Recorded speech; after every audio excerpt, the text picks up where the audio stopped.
Hello everyone, welcome to Menta. My name is Pranay Sharma, and the topic that we'll be taking into our consideration today is polynomials.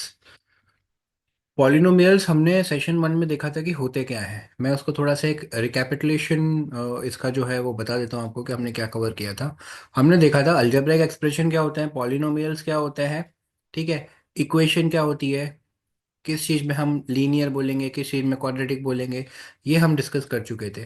थोड़ा सा उसका एक brief भी मैं यहाँ पे आपको दे देता हूँ कि मान लीजिए मेरे पास में x+1 ये एक अलजेब्रिक एक्सप्रेशन है। क्यों?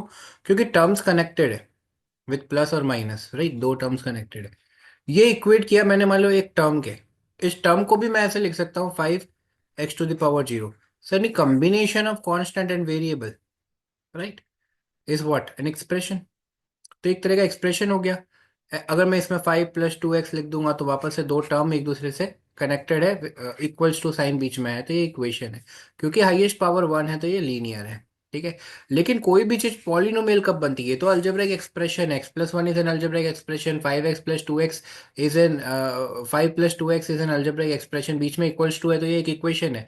लेकिन कोई भी अलजेब्रिक एक्सप्रेशन जैसे ये पॉलिनोमियल क्या बने, कब बनेगा? सारे अलजेब्रिक एक्सप्रेशन पॉलिनोमियल नहीं होते। जैसे ये देखो, ये जो है ये पॉलिनोमियल नहीं है, जबकि ये एक पॉलिनोमियल है।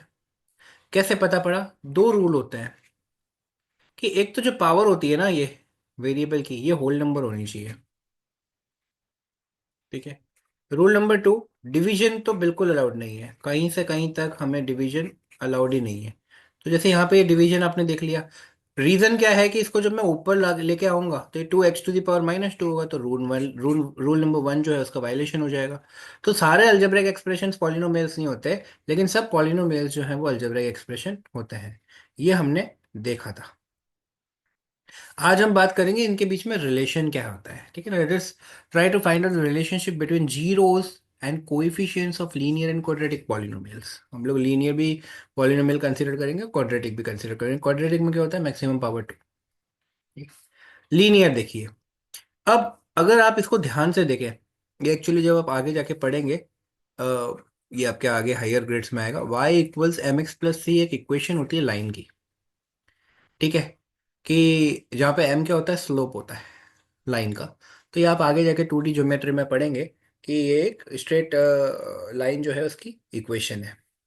अब हमें तो यहाँ पे इसमें क्या चीज़ दिख रही है कि y=2x+3 लीनियर है, इक्वेशन है। और अगर मैं देखूं इसको ध्यान से, अगर सबको एक तरफ ले जाऊं, मान लो इस चीज को ऐसे ले जाऊं, y−2x−3 = 0, ठीक है। तो ये एक तरह का, आप इसको कह सकते हो कि सारे टर्म्स में एक तरफ ले गया, तो एक अलजेब्रिक एक्सप्रेशन को मैंने जीरो के इक्वेट किया, ठीक है। क्योंकि ये ऐसा अलजेब्रिक एक्सप्रेशन है जिसमें पावर क्या है? होल नंबर है, डिवीजन है नहीं, तो ये पॉलिनोमियल भी कहलाएगा, ठीक है।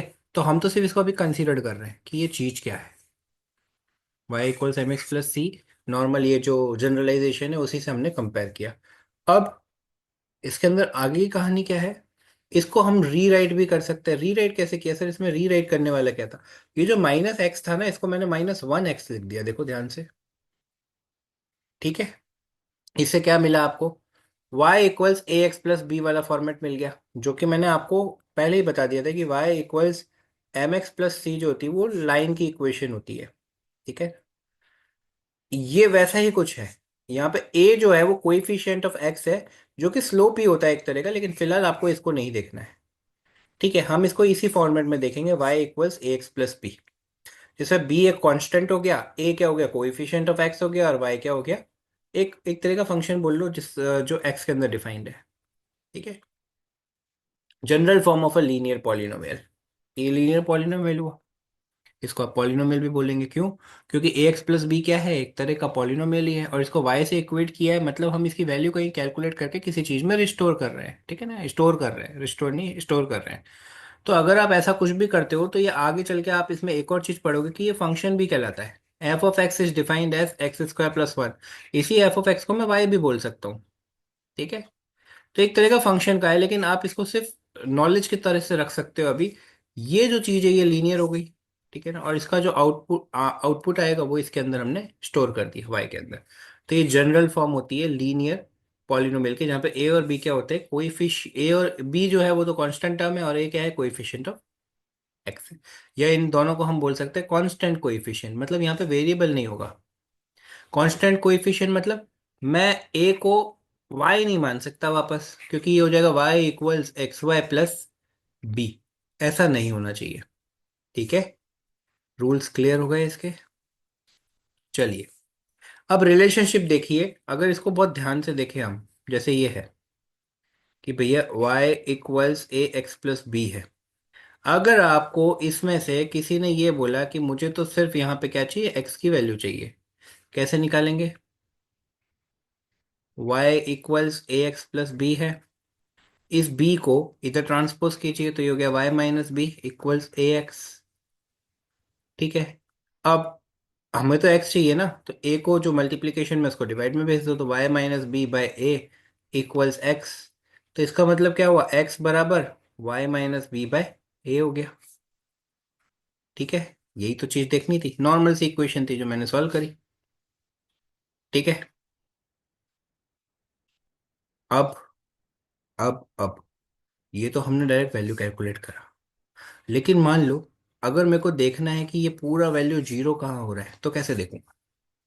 तो जाहिर सी बात है, उस केस में मैं, हमने जो कैलकुलेट किया था, y minus B by A equals x था। जीरो कहाँ पे हो रहा है, मतलब ये वाला पार्ट जीरो हो जाएगा, मतलब y को जीरो कर दो आप, तो जीरो माइनस बी बाय ए हो गया, ये इक्वल्स एक्स, मतलब x बराबर कितना हुआ, माइनस बी बाय ए।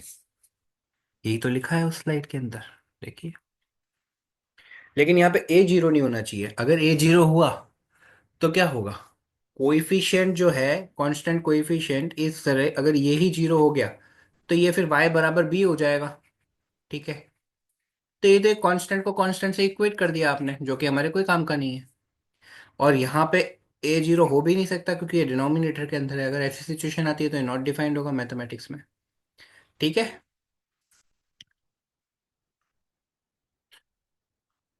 अब हम बात करेंगे कोई इसमें जीरो ऑफ पॉलिनोमियल का क्या मतलब है। आप कोई भी पॉलिनोमियल है उसकी एक वैल्यू पे पहले बात करते हैं, कि जैसे वैल्यू ऑफ पॉलिनोमियल, ये मैं बता चुका हूं पर फिर भी हमें कंसिडरेशन कर लेते हैं। 2x+3 है, ये एक पॉलिनोमियल है। मेरे को किसी ने बोला कि आप तो कैलकुलेट करके बताओ इसकी x जब वन होगा वैल्यू, तो मैंने लिखा y1, मतलब जब वैल्यू जो है इसमें x में मैंने वन डाल दिया है, x की वैल्यू को वन रख दिया है, तो ये आएगा 2+3। ठीक है, तो ये हो जाएगा 5। ठीक है, तो ये मतलब y की वैल्यू जब x वन है। ठीक है, तो ये कह रहा था वैल्यू एट पॉलिनोमियल, ये जीरो कब होगा, जाहिर सी बात है जब y को जीरो कर दोगे। ठीक है, तो ये हो गया -3 इक्वल्स 2x, तो x बराबर -3/2। तो ये जीरो ऑफ पॉलिनोमियल कहलाएगा। ठीक है, लीनियर का। वैसे ही हमारे पास में क्वाड्रेटिक होंगे, तो क्वाड्रेटिक का भी जीरो जीरो, मतलब कोई ऐसी वैल्यू रखने पे जिसकी उसकी वैल्यू जीरो हो रही है। जैसे वैल्यू एट कैलकुलेट किया हमने, वैसे कोई भी एक नंबर वैल्यू रख के आप देखोगे तो उसकी वैल्यू जीरो हो रही है। तो रिलेशनशिप हमको निकालना है कि उनके रिलेशनशिप कोएफिशिएंट्स और कांस्टेंट टर्म के बीच में क्या है। अब जैसे क्वाड्रेटिक है, इसको मैं वापस से रीराइट कर सकता हूँ, -1 यहाँ पे लिख दिया क्योंकि यहाँ पे सिर्फ, सॉरी 1 लिख दिया यहाँ पे क्योंकि यहाँ पे सिर्फ एक्स स्क्वायर है। ठीक है, तो इसकी जनरल फॉर्म क्या होगी, हमारे पास में जनरल फॉर्म होगी ax² प्लस bx प्लस सी। ठीक है, ऐसा कुछ भी आ जाता है तो वो एक क्वाड्रेटिक पॉलिनोमियल है। ठीक है, तो ये नॉर्मल सी चीज थी। अब how many zeros are possible for this quadratic polynomial, quadratic है तो जाहिर सी बात है जो मैक्सिमम पावर होगी उतने ही जीरोस पॉसिबल होते हैं। तो इसका आंसर क्या हो गया, 2 हो गया। अब इसी चीज में हमने एक एज्यूम किया कि ये एक क्वाड्रेटिक पॉलिनोमियल है, तो इसके जो जीरोस है, मान लो अल्फा और बीटा है, मतलब y equals ax² plus B x plus C, ये एक क्वाड्रेटिक है। ठीक है, इसके एक तो जीरो अल्फा है, एक बीटा है, मतलब जब मैं इसमें x की जगह अल्फा रखूंगा तो ये y की जगह जीरो दे देगा मुझे, मतलब यहाँ पे जीरो आ जाएगा। ठीक है, जब इसी के अंदर मैं बीटा भी रखूंगा x की जगह पे तो भी ये जीरो आ जाएगा। ठीक है, तो हमने क्या किया कि अगर ये जीरो है तो ये इसका फैक्टर होगा पॉलिनोमियल का। हाँ, रिकॉल करिए हमने क्या पढ़ा था फैक्टर थ्योरम में। सिमिलरली अगर बीटा जीरो रखने पे आता है तो एक्स माइनस बीटा इसका फैक्टर होगा पॉलिनोमियल का। ठीक है, तो हम लोग इसको ऐसे लिख सकते हैं, x minus alpha into x minus beta equals zero. जाहिर सी बात है। ठीक है। तो इससे क्या चीज मिलेगी मुझे, अगर आप इसको एक्सपेंड करेंगे तो ये हो जाएगा x square minus beta x minus alpha x plus alpha beta, क्योंकि माइनस माइनस तो प्लस हो जाएगा।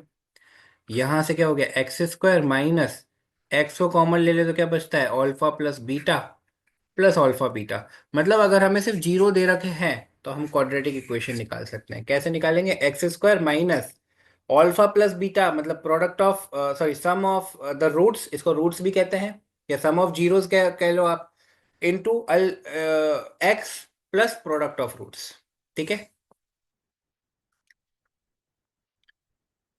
तो ये नॉर्मल सी चीज थी जिससे आप कंपेयर कर सकते हो। ठीक है। अब कंपैरिजन कैसे है, देखो। अब ये चीज एज्यूम करी कि अगर y जीरो कर दिया हमने तो हमारे पास में क्या होगा। a तो जीरो हो नहीं सकता, क्यों, उसका रीजन है क्योंकि हम जीरो से डिवाइड नहीं कर सकते। ठीक है। तो a x square plus B x plus c equal zero है, इसको a से डिवाइड करके देखा इनने। तो x square plus b by a x plus c by a आ गया इक्वल्स जीरो। ठीक है। अब जनरल फॉर्म से कंपैरिजन वाली बात थी, तो ये कंपैरिजन था क्या, हमने ये चीज देखी थी। मैं आपको इसको वन नोट पे समझाता हूँ जो थोड़ा अच्छे से समझ में आएगा। हमने एक चीज देखी, x square minus sum of roots into x plus product of roots. अब उनने बोला a x square plus B x plus c equal zero है। ठीक है। हमने क्या किया, इसको ए से डिवाइड कर दिया क्योंकि मुझे लीडिंग कोएफिशिएंट को वन करना था। तो ये हो गया a x square by a plus B x by a plus c by a equal zero. ठीक है। तो ये बन गया एक्स स्क्वायर, क्यों, लीडिंग कोएफिशिएंट को वन करना था क्योंकि मैं इससे कंपेयर करना चाह रहा था, plus b by a x plus c by a equal zero. अब इसको और इसको कंपेयर करके देखो आप, तो भैया अल्फा प्लस बीटा की वैल्यू कितनी होगी, क्योंकि यहाँ पे नेगेटिव भी है तो मैंने नेगेटिव को इधर शिफ्ट कर दिया, माइनस बी बाय, और अल्फा इंटू बीटा की वैल्यू कितनी आ गई, सी बाय। ठीक है, यही तो चीज हम बताना चाह रहे हैं यहाँ पे।